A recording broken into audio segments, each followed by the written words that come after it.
Welcome, friends, to another WSIB Truth Matters, where I separate the truth from bullshit, facts from fiction, in plain English. Today we're going to cover a topic that is always gets under my skin, and for some of you, after today's episode, I think you're gonna find that it's getting under yours as well. So anyway, let's get at it.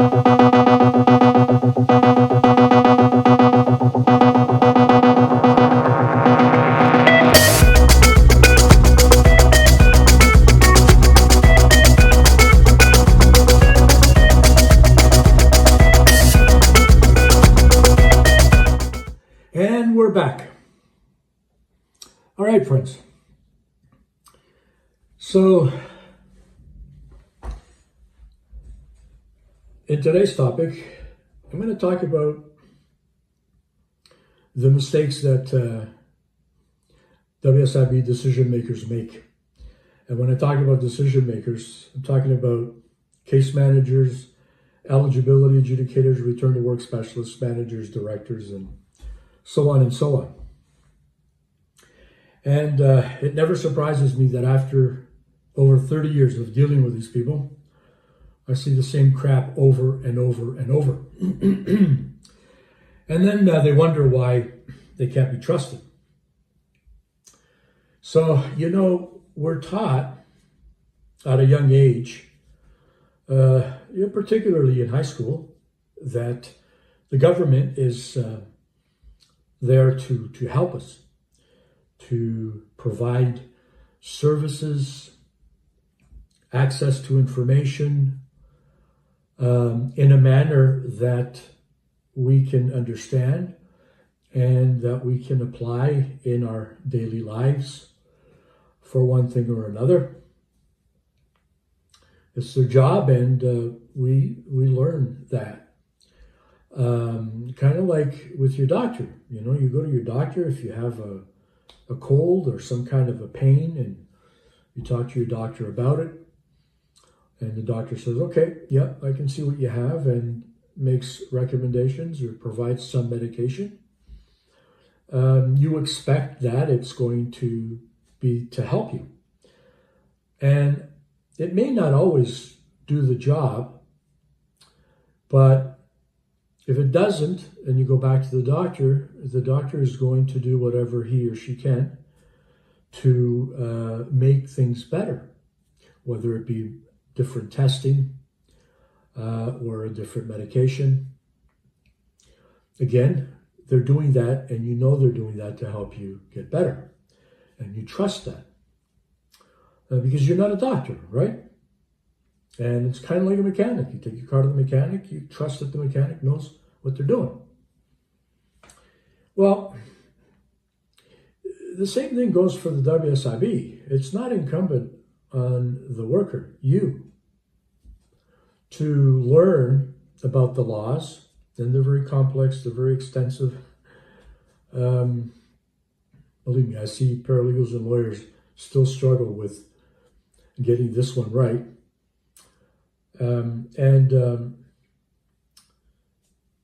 You're not expected to know what you're entitled to, what benefits you're entitled to, based on your particular circumstances. And that's why legislators created now it's the Workplace Safety and Insurance Act, it's the law. Before that, it was the Workers' Compensation Act, and before that, the pre-1989 and Bill 101 and the pre-1985 Acts. These are a set of laws that within a particular period in time, this is how benefits were calculated and the different types of benefits you were entitled to receive. And you rely on the WSIB to inform you of this, not to go out and have to learn all of this yourself.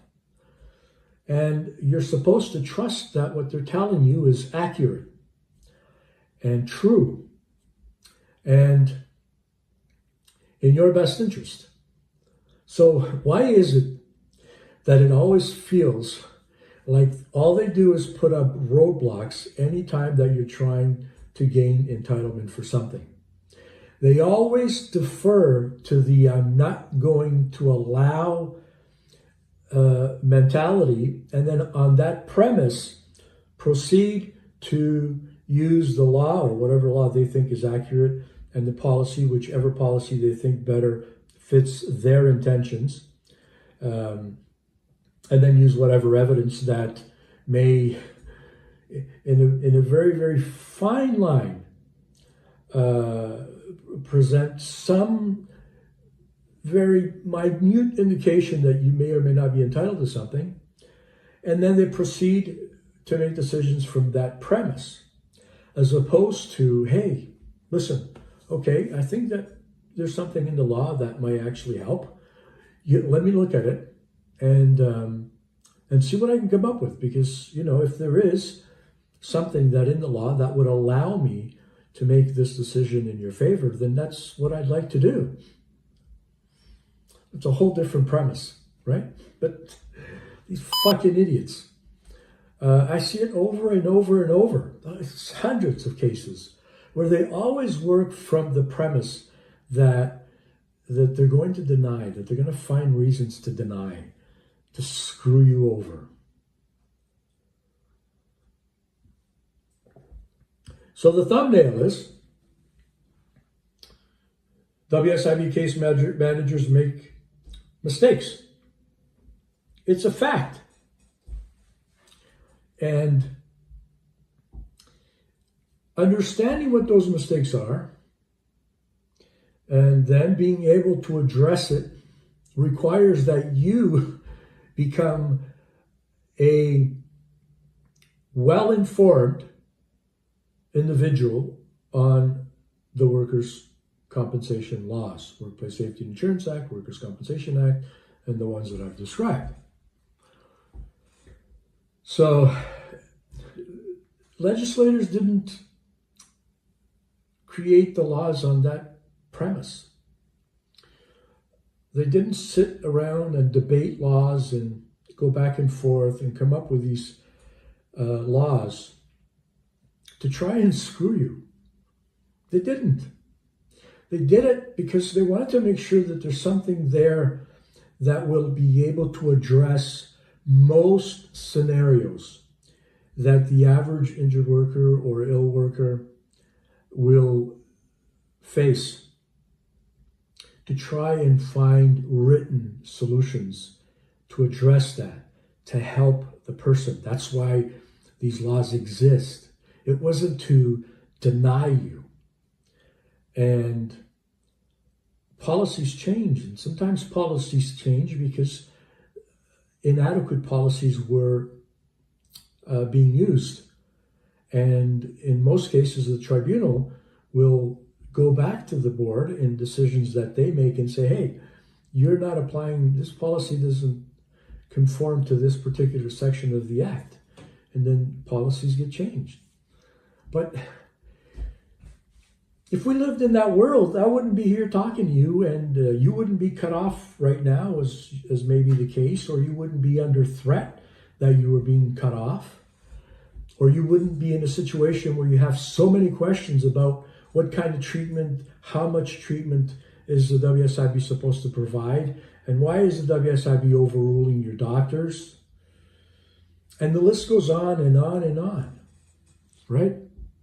Because you get a bunch of fucking idiots who don't know what they're doing, right?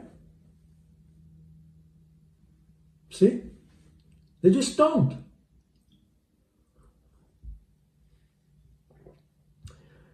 So, yes, people make mistakes. But most times when people make mistakes and they're confronted with it, they apologize and they do everything they can to try and correct it. Not these people. If you bring forth an issue and you say, hey, listen, you made a mistake here, you didn't follow the proper law or policy, they're going to become indignant and totally and completely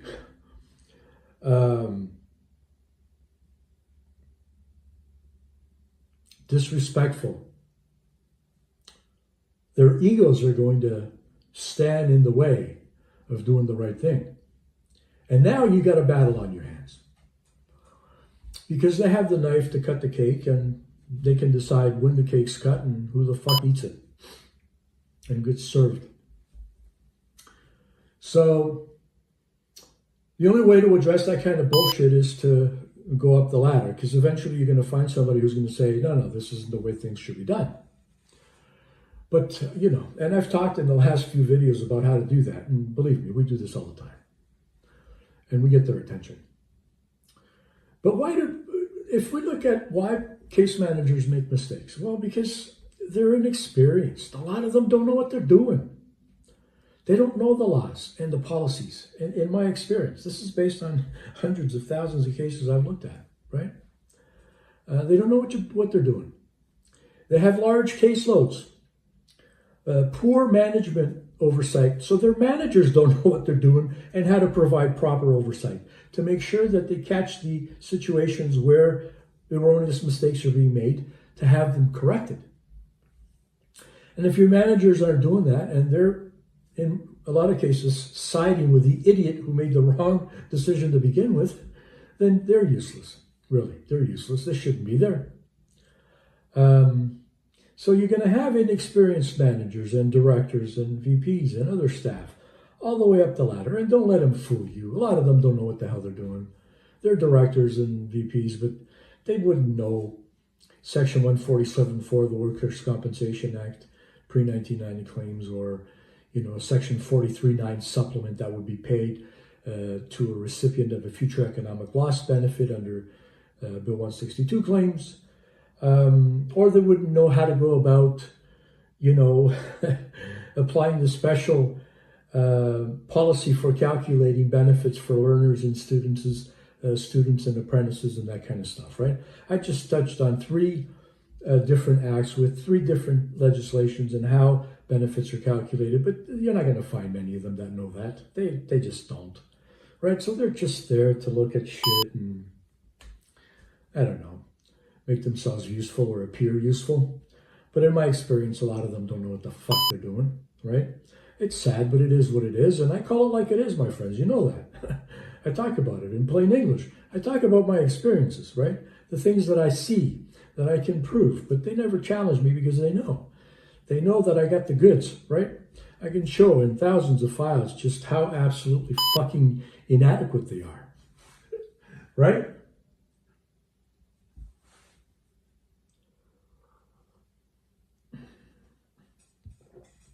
And then some of them just had a very poor attitude of this sort of disdain for the injured worker because, they're paying out of their own bank accounts what you should be receiving. They're doing you a favor. Oh my goodness. For me, like these days, you can tell, sometimes I get cynical, and because I hate stupidity. You can't fix stupid. You really can't. And you shouldn't have stupid people making decisions. These are decisions that are life-changing for injured workers, for treatment that you need, that they're overruling, benefits that you're entitled to, they're not even telling you about. So what happens? What are the consequences of this culture? Well, they have a reconsideration process that they started with their new appeal process, which, as I've told you before, I think is bullshit. And they sent back the case to the original decision maker to look over it and regurgitate the same bullshit they did in the original decision with very little oversight, if any. So, I mean, come on. They just added another 2 months to the waiting, and you're no further ahead than you were.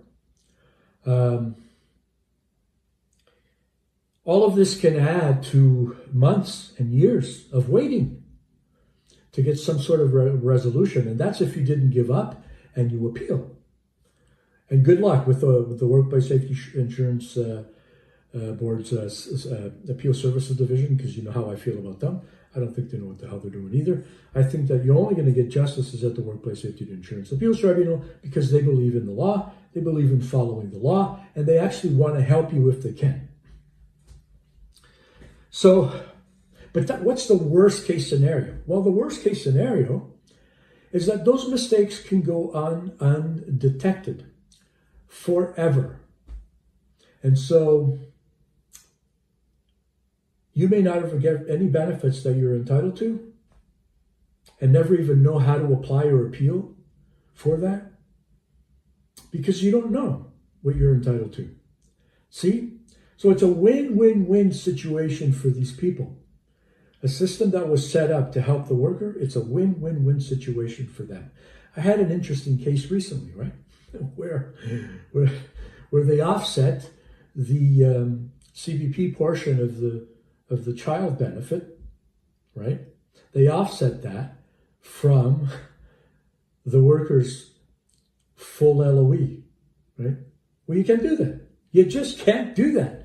There's nothing in the law or the policy regarding offsetting that allows these schmucks to offset benefits for a child recipient, beneficiary of a CBP disability benefit from the claimant's, the worker's LOE benefits or FEL benefits, right? There's nothing in the law that says they can do that. Well, they did that for 20 years with this particular person. That amounted to a shitload of money.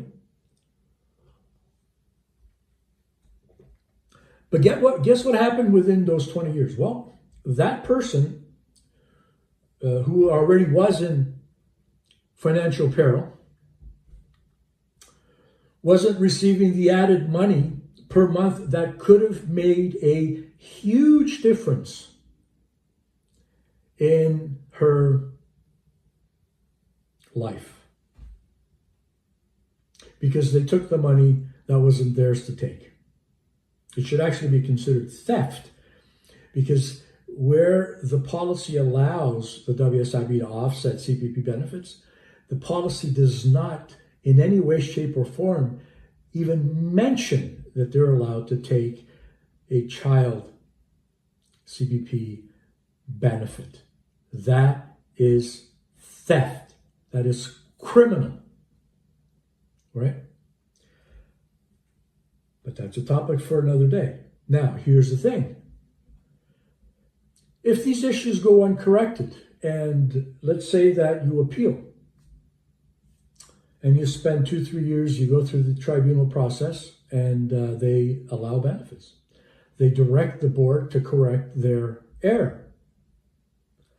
Well, let's say that you were unable to make your mortgage payments, and your mortgage gets foreclosed. Or let's say that you couldn't pay your auto loan payments, and your car was repossessed. So you've lost those things. How are you going to get them back? There isn't a settlement in this world that would allow you to get that back. It's gone. Right? Gone. How do you fix that? How can you fix that? And how are these people held accountable for the blatant disregard for your rights and for a mistake, an error? Because if it wasn't, the tribunal wouldn't have overruled it. So it's like the tribunal saying, you erred in your decision. These are the consequences. Isn't it time to make these assholes pay for those instances where they are directly responsible for your losses? And how about the case where the psychologist and psychiatrist is recommending treatment for a person suffering from PTSD, and the case manager with zero medical training overrules that decision and withholds treatment, and that person goes on to do the unspeakable and takes their own life? It happens, my friends. I've seen it. I've seen it happen. Who's accountable for that? And if those benefits are overturned, the person's no longer here, they're not going to benefit from that treatment. So who the fuck is going to pay for that? Who the fuck is going to pay for that mistake?